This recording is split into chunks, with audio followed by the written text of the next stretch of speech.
भारत में अधिकतर हर त्योहार को किसी न किसी धार्मिक नजरिए से जोड़कर देखा जाता है।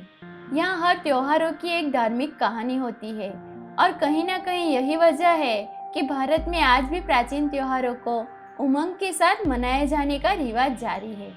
भारत के एक ऐसे ही त्योहारों में से एक है ओणम। दक्षिण भारत में विशेष रूप से मनाया जाने वाला ओणम का त्योहार केरल राज्य में सबसे अधिक हर्ष और उल्लास के साथ मनाया जाता है। यह पर्व फसलों की कटाई के बाद मनाया जाता है, लेकिन इस त्योहार को मनाने के पीछे एक पौराणिक कहानी भी है। पुराने समय में दक्षिण भारत में राजा बलि नाम का असुर हुआ करता था। असुर होने की वजह से यह राजा नीति शास्त्र और प्रशासनिक कार्य में बहुत कुशल था। राजा बलि अपने दादा प्रहलाद के परामर्श के कारण राजा बन पाया था, पर वह बहुत उदार स्वभाव का था। राज्य की सारी प्रजा उसके कार्य से खुश रहती थी। भगवान का सम्मान करने के साथ राजा बलि बहुत महत्वाकांक्षी राजा था। वह चाहता था कि उसका राज समस्त लोगों पर हो। अपनी इस महत्वाकांक्षा को पूरा करने के लिए राजा बलि ने देवताओं पर आक्रमण कर दिया, जिससे वह परलोक का राजा बन गया।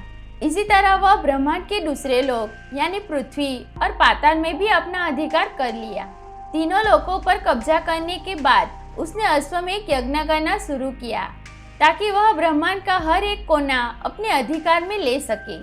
एक असुर के हाथों पराजित होकर देवता परेशान हो गए और परलोक वापस पाने के लिए सभी देवतागण भगवान विष्णु के पास जाकर उन्हें पूरी बात बताई।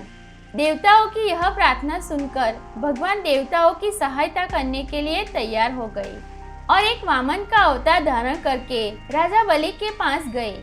भगवान यह बात जानते थे कि राजा बलि अपनी उदारता के लिए प्रसिद्ध है, और इसी बात को ध्यान में रखकर भगवान विष्णु एक वामन ब्राह्मण के रूप में राजा बलि से 3 कदम जमीन मांगी। उदार महाबली ने तुरंत वामन ब्राह्मण की इस बात को स्वीकार कर लिया। इसके बाद वामन का आकार एकाएक बढ़ता ही चला गया और भगवान ने एक कदम से पूरी पृथ्वी और दूसरे कदम से परलोक नाप लिया। इसके बाद अपने तीसरे कदम के लिए जब भगवान ने स्थान मांगा, तब कोई स्थान न होने के कारण वचनबद्ध महाबली ने अपना मस्तक आगे कर दिया। भगवान के पैर रखते ही राजा बलि पाताल लोक में समा गए।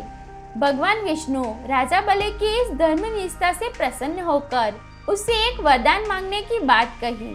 तब राजा बलि ने कहा कि पूरे साल में आप मुझे एक बार अपने राज्य जाने की अनुमति दे, ताकि मैं अपनी प्रजा की खुशहाली और संपन्नता सुनिश्चित कर सकूं। भगवान विष्णु ने राजा बलि की यह बात स्वीकार कर ली और अब ओणम के रूप में हर साल राजा बलि अपनी प्रजा से मिलने आते हैं।